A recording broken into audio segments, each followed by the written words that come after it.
Körpələrdə uroloji sistemin sonografik dəyərləndirilməsi.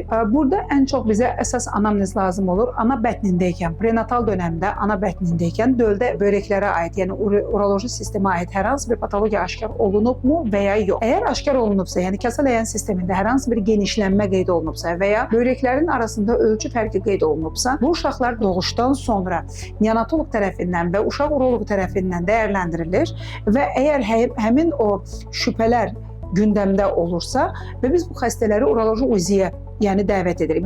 Daha doğrusu bizə göndərişlə dəvət olunur. Həkimin dəyərləndirilməsindən sonra börəklərin hər ikisinin ölçüsü, sonoqrafik quruluşu, parenximasının incəliyi varmı, yoxmu, kəsələyan sistemində genişlənməsi varmı, yoxmu? Yəni ana bətnində olan genişlənmənin səbəbi nə ola bilər? UPJ və ya UVJ. Mən baş hərflərlə niyə deyirəm? Çünki vaxtınızı çox almamaq üçün belə deyim.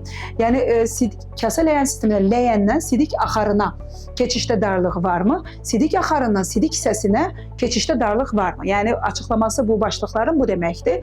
Əgər varsa, boş və dolu sidik hissəsi ilə müayinəni həyata keçiririk. Bütün göstəriciləri raporda dəqiqliyi ilə qeyd edirik və bizə göndərişlə gələn xəstələri bizə göndərən həkimə geri göndəririk.